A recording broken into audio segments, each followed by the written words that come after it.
A very warm welcome to our SAMS final conference on ICT and apiculture.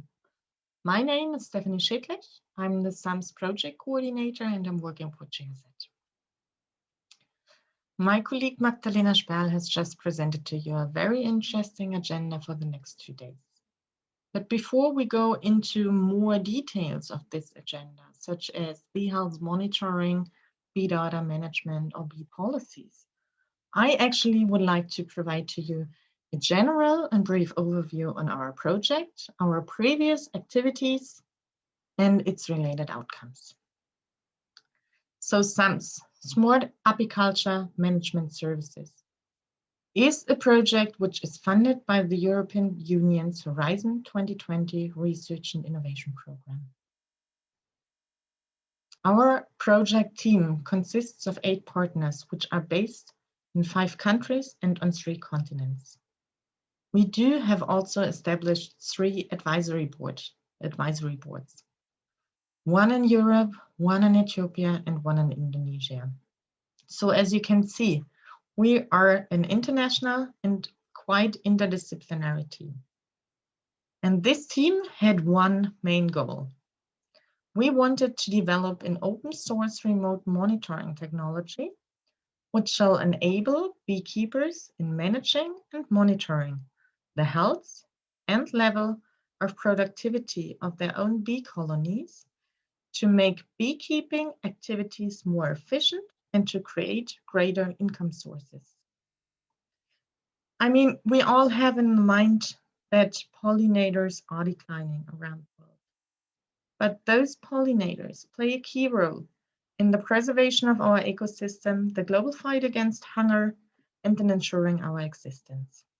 So our project team has developed a system which allows active monitoring and managing of bee colonies based on several parameters, and which shall give, based on those parameters, answers to requirements of beekeeping in our partner countries. Furthermore, we've had in our mind, as this specific apiculture sector is struggling and not reaching its actual potential, to strengthen interregional and international bee-related partnerships. So, to ensure that our project goals can be reached, we actually created a 7-step approach, which is more or less based on the user-centered design. So the user is always in our focus. So all of our actions were based on the users and its specific needs.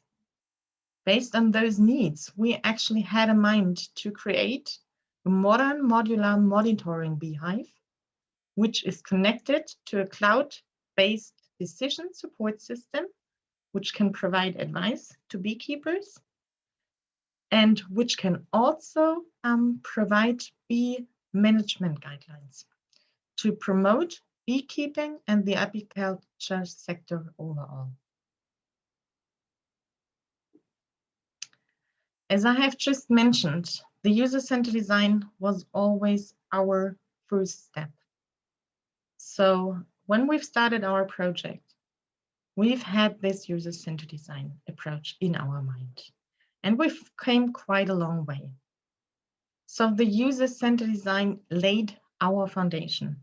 The focus was always on our clients, on our users, on the beekeepers.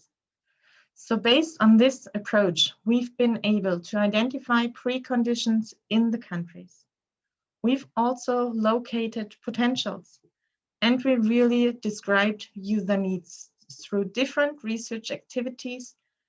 And we've also been able to analyze the really overall context of apiculture in our SAMS partner countries. Within the past 3 years, we actually came quite a long way of different activities related to this user-centered design approach.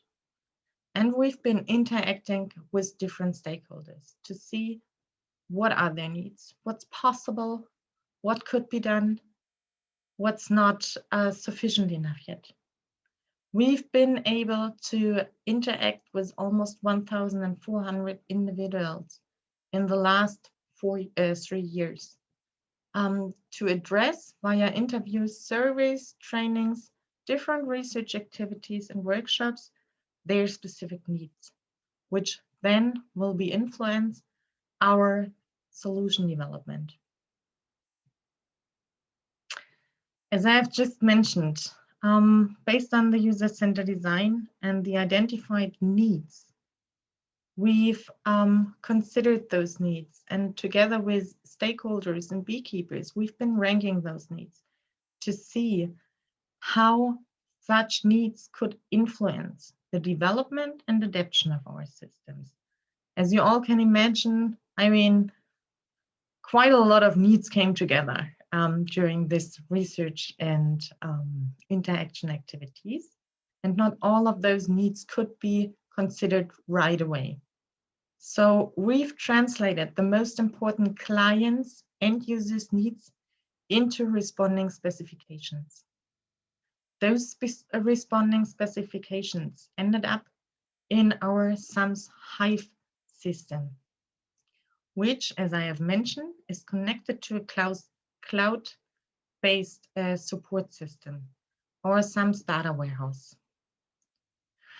Within the past 3 years, we've been actually able to set up 64 of such SAMS Hive systems of different stages. As we've mentioned, we've came quite a long way in developing and adapting such systems. So we did set up systems in Latvia, Germany, Romania, Ethiopia, and Indonesia. And such systems are generating data and collecting data and transferring this data to our SAMS data warehouse, in which it should be translated into specific recommendations and advisory aspects for beekeepers or for other data beneficiaries.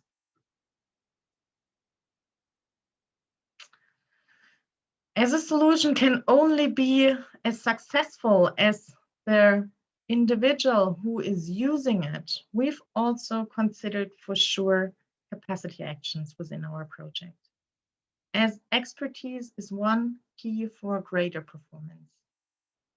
So we've tried to enable our end users to monitor and manage their bee colonies with our SAMS system, but not only with our SAMS system, also with overall bee management guidelines. So we have trained in the past 3 years almost 600 stakeholders on different topics. 40% of those 600 stakeholders were female participants, which is quite interesting if you consider beekeeping more or less as a still male activity. So our trainings were conducted in relations to the construction of beehives, as modern bee management is not considered all over the world. We've also had trainings on modern beehive operation, including for sure our SAMS system implementation and its maintenance. We've also considered and conducted trainings on honey quality, but also on seasonal bee colony management and bee health aspects. Such training material is available on our SAMS website. So if you're interested, you can check it out and you can get information. But for sure, you can also contact our partners in the specific partner countries. They can also provide further information.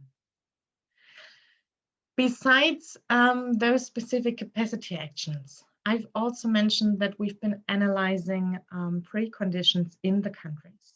Those preconditions are quite interesting and not similar everywhere. And we've set it up at SAMS Wiki, which is more or less containing all of our findings and providing to you a quite good overview on specific beekeeping aspects. in our partner countries. Okay, so we came now the way from identifying the needs, creating a solution, enabling the user to use this solution and to come along with greater performance. But in the end, I was also mentioning that we had in our mind to not only support beekeepers, but to also create greater income sources. I mean, for sure, if you're able to do your beekeeping activities in a more efficient way, it probably will also already provide you greater income opportunities. But besides that, we've also had in our mind that the apiculture sector has a really great potential, which is not completely unlocked yet. So we've saw some new possibilities which could create new job opportunities, not only in our partner countries, but all around the world. So within the past 3 years, we've also conducted different business development activities, such as workshops, hackathons, or co-creation actions. And within those activities, we've been able to develop 54 SAMS business models, together with 450 participants, of which, again, 38% were female participants. At the moment, we are actually on the way to develop SAMS business transferability studies to see how and under which preconditions our SAMS business models can be adopted and transferred to other countries. This specific study will be available on our website at the end of the project. At the moment, you can already check out our SAMS business models, which are also available on our SAMS website. Just as an add-on, those SAMS business models range actually from honey reselling to digital marketplaces, beekeeping supply, or any beekeeping products for health and beauty or for tourism aspects. So if you're interested, just check it out on our website. And you will also find there contacts of the specific persons who have created those business models. Okay, as last step of our project, we've actually thought, okay, it's really great if we have included our end users in creating a solution and enabling them to use such solution in creating businesses. But also collaboration and partnerships are really important. And it's one key to success. So we've been setting up 3 partnerships within the last 3 years, which have currently over 150 members in 10 countries. With those partnerships, we want to ensure international and interregional knowledge and technology exchange. We also want to ensure the uptake of our results, and we wanted to create a networking and knowledge exchange place, which is in the current circumstances of COVID and more or less digital exchange, a very important fact. So if you're interested in joining our SAMS network, just check it out on LinkedIn. You can find further information on our website, and for sure, you always can contact us if you need more information. We will also have a session on SAMS partnerships tomorrow, and you will see then also the leads of those partnerships, and for sure, they will also provide further information. Until then, I actually would like to thank you at the moment. And I would like to wish you a very successful and informative conference.